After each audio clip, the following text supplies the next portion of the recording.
Donc, je suis Myriam Degrave des éditions à propos. J'ai créé ma maison en fait il y a à peu près 10 ans. Et depuis peu, je fais partie en fait de l'association des éditeurs associés, ce qui est juste formidable. J'en profite pour faire une petite parenthèse sur l'association. Je trouve que c'est pas une association militante, c'est une association d'éditeurs qui se regroupent pour faire des choses ensemble. Et je trouve que ce genre de collectif, pour nous, c'est vraiment important parce qu'on est des petites maisons, donc parfois on travaille seul, et ça donne beaucoup de vitalité et aussi la possibilité de développer des projets qu'on ne pourrait pas développer tout seul, évidemment, d'abord parce qu'on n'a pas le temps et puis aussi on n'a pas assez d'idées, enfin je veux dire, ça permet vraiment d'ouvrir le champ en fait des possibles. Par exemple, Raccord, je ne pense pas que ça soit possible d'un éditeur tout seul de faire cette proposition. J'ai dit, je suis déjà en retard. Donc, mon premier projet, c'était Gauguin. Je vous le montre là. Moi, je voulais travailler en fait plutôt sur le champ de l'art et de l'histoire de l'art. Je trouvais qu'il y avait des choses à faire. Il y avait beaucoup de publications, évidemment, mais j'y trouvais pas tout à fait mon compte. Et je trouvais qu'il y avait quelque chose à faire autour du regard. Et je trouvais que sur cette première couverture, j'ai essayé de montrer ce que je voulais faire, c'est-à-dire je trouve qu'elle vous appelle, elle vous dit rentre dans le livre, viens voir ce qui s'y passe à l'intérieur. Et l'idée c'est d'établir un contact proche en fait, proche et d'attirer le lecteur à l'intérieur en fait. Moi mon idée c'était, effectivement il y a beaucoup de publications, beaucoup de choses assez très soutenues, très pointues, formidables. Mais finalement, il y a aussi un public qui finalement ne va pas aller vers ce type de projet de publication parce que c'est déjà trop compliqué en fait finalement. Et par ailleurs, il y avait pas mal d'ouvrages de vulgarisation, certains très très bien faits, parfois un petit peu complexes ou parfois au contraire pas assez complexes en fait. C'est-à-dire on peut faire de la vulgarisation, mais il faut que ça reste avec suffisamment de tenue et de contenu, sinon on a quelque chose d'assez plat finalement. Et je trouve que le public il mérite évidemment d'avoir le meilleur. Ça ne passe plus là. Donc j'ai pris l'exemple là je me proposais de vous parler de Lippi. Alors Lippi typique, c'est l'artiste qui n'est pas très connu. En France, il n'y avait aucun bouquin sur le sujet. Et c'est une période quand même qui est assez loin. Donc on a du mal à se représenter qu'est-ce qui se passe à cette période-là. Et tout le propos de cette collection, en fait, c'est de replacer le lecteur dans la période pour qu'il puisse comprendre un peu le travail de l'artiste. Pourquoi il faisait ce type d'ouvrage, pourquoi il faisait ce type d'œuvre. Et c'est un petit peu compliqué. Lippi, il ne faisait que des peintures religieuses, donc on peut se dire, finalement, ça m'intéresse pas, etc. Quand on met en perspective, quand on replace dans le contexte, quand on comprend qu'à cette époque-là, on ne peut que produire de la peinture religieuse, mais que les artisans, qui sont encore tout à fait des artistes, font des propositions et essaient de se démarquer et sortent en fait de la commande et arrivent à s'exprimer, ça c'était intéressant. Et donc l'une des premières choses que j'ai voulu mettre en place, c'était des chronologies. Parce que ça permet en fait de replacer l'artiste dans son contexte et de se dire, ben voilà, à telle période, il se passait ça sur le plan politique, il se passait ça sur le plan artistique, et ça permet en fait de donner des repères, parce qu'on a tous des repères, et quand on dit Lippi, qu'est-ce qui se passe à cette période-là? Ah ben oui, il y avait ça en France. Donc c'est tout un travail en fait d'élaboration de la chronologie pour essayer de trouver un équilibre entre des choses qu'on puisse connaître nous, et le lecteur peut se rattacher à ça, se dire ah oui, ça correspond à peu près à telle période, j'ai tel repère. Et ensuite, ça va lui permettre de se replonger dans la période. Au fil du texte, vous avez aussi des encadrés de ce type-là qui permettent de refaire le point sur des aspects artistiques ou historiques. Ici, c'est un thème, une annonciation telle qu'elle est traitée en fait au Quattrocento. Ça peut être aussi des aspects historiques. On peut avoir la fresque, un petit rappel du procédé de la fresque, on peut avoir des aspects historiques sur des cours princières. Donc, à chaque fois, on le construit en fait avec l'auteur pour essayer de mettre en valeur ce qui a vraiment joué sur la production artistique du maître. Et à la fin de chaque partie, on s'arrête sur. Alors là, je suis désolée, c'est peut-être pas très visible pour vous. On s'arrête sur une œuvre qu'on lit réellement. Donc là, c'est la déposition, en fait, c'est une fresque, une très belle fresque c'est La Dormition de la Vierge. Et là, l'auteur fait vraiment plus une lecture d'image. Donc, tout ça, en fait, j'ai voulu le proposer dans un petit format, parce que c'était un petit peu une contre-proposition en gros ouvrages. On a tous des gros ouvrages sur nos tables basses, qu'on feuillette, et finalement, qu'on ne lit pas forcément, et on n'a pas une vue d'ensemble en fait, de la vie de l'artiste, de ce qu'il a pu produire. Et donc, c'est pour ça que j'ai cantonné cette collection en fait, à un petit format à 64 pages. C'est un exercice difficile en fait. À la fin de chaque ouvrage, on a une partie plus libre en fait, où on avait envie de donner un petit peu de place à un thème qu'on n'aurait pas traité. Et là, par exemple, on voulait parler du fonctionnement des ateliers d'artistes à cette époque-là, avec les maîtres, les jeunes qui rentraient en fait en apprentissage à l'âge de 11 ou 12 ans et qui rentraient dans l'atelier du maître. En fait. Et puis, par anticipation, ensuite on propose toujours une bibliographie. Pour moi, c'est super essentiel. C'est parce que, si vous voulez, je vois ces ouvrages comme une ouverture. C'est-à-dire, on commence par ça, et puis finalement, on est intéressé, on trouve qu'il y a un sujet qui est très intéressant, et on va aller chercher d'autres choses. Ça fait par exemple, j'essaie toujours de trouver des ouvrages intéressants par rapport aux encadrés qui ont été proposés ou à la partie à approfondir à la fin, pour essayer d'ouvrir des portes et de dire il y a plein de choses intéressantes et éventuellement des ouvrages plus ambitieux. C'est un petit peu, si vous voulez, comme une mise en bouche, une entrée en matière en fait. Le pari sera gagné, je le dis.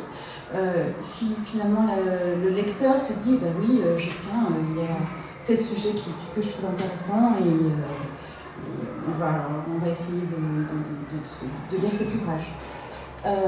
Donc dans la collection, c'est assez diversifié parce que si vous voulez, ça va du pied à plein, donc il n'y a pas on essaie d'ouvrir toutes les portes en fait. Et on essaie de trouver aussi, d'apporter un soin particulier quand même à la mise en page. Parce que je pense que pour que le lecteur, je crois qu'on est tous d'accord ici sur les propositions éditoriales, on est d'accord là-dessus, il faut que le livre soit beau. C'est une façon de faire rentrer en fait les gens dans le livre. Et je pense que c'est d'autant plus vrai maintenant qu'on a beaucoup de compétition, de concurrence avec d'autres supports d'information. Toutes les applications, donc il faut que le livre soit beau en fait. Donc ça c'était l'un des derniers ouvrages de la collection sur Hiroshige, comme une invitation au voyage. Je pense que la couverture, c'est une belle couverture, je trouve qu'elle est porteuse en fait du voyage.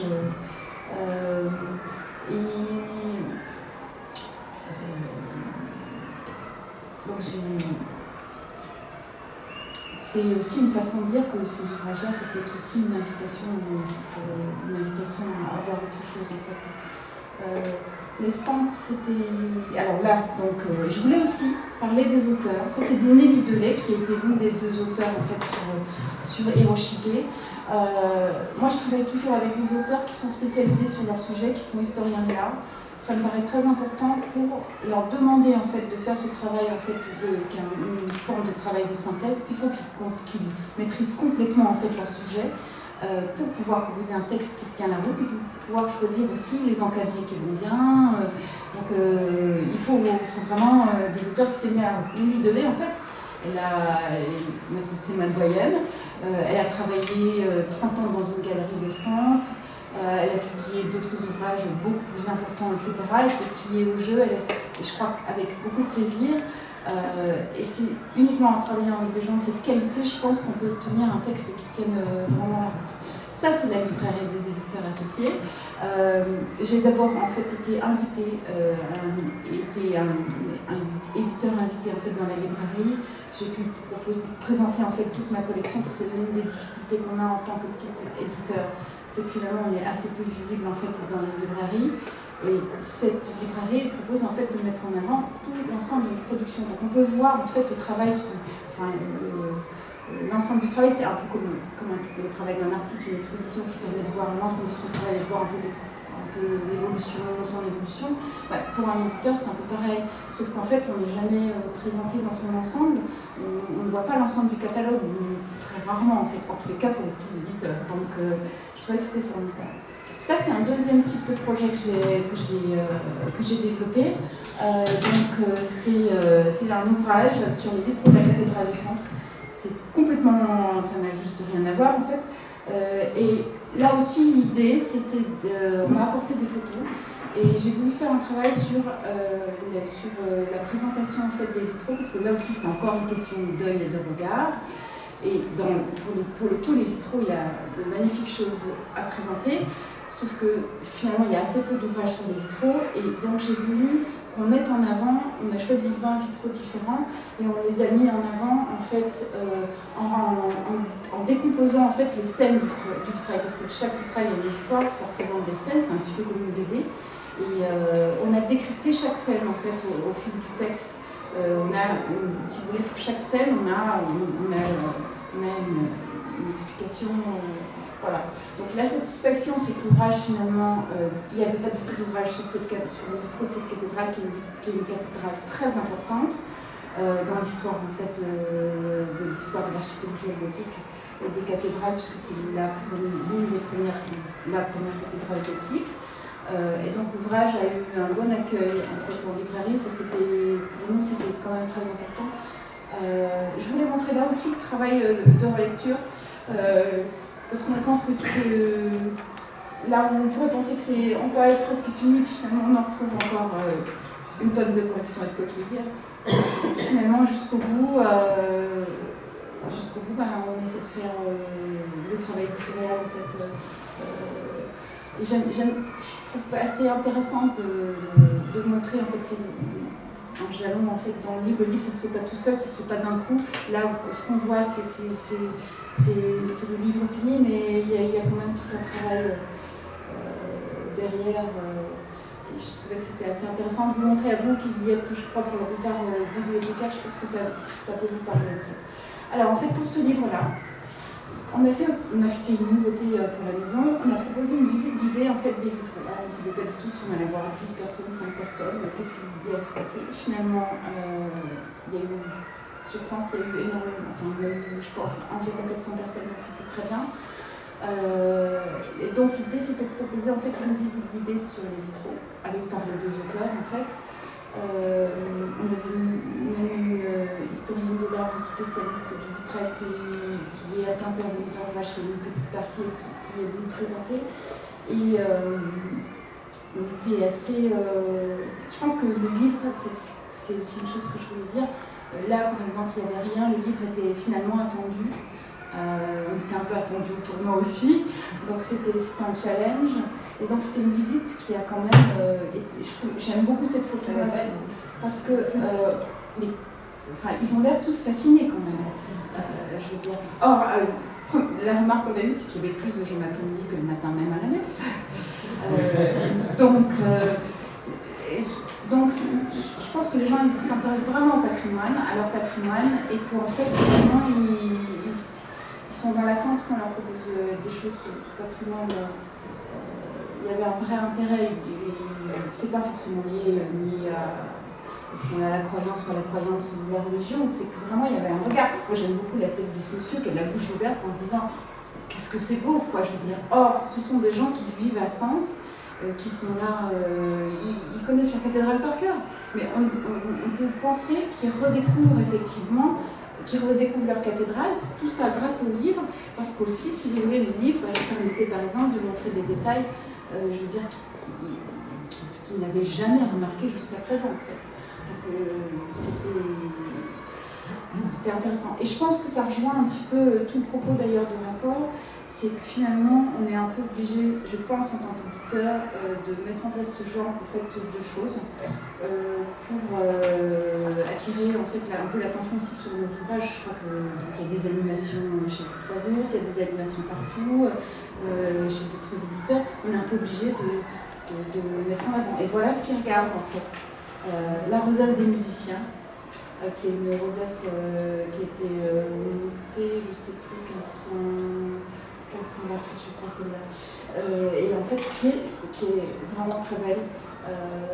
Donc, vous avez 62 anges musiciens qui jouent chacun d'un instrument différent.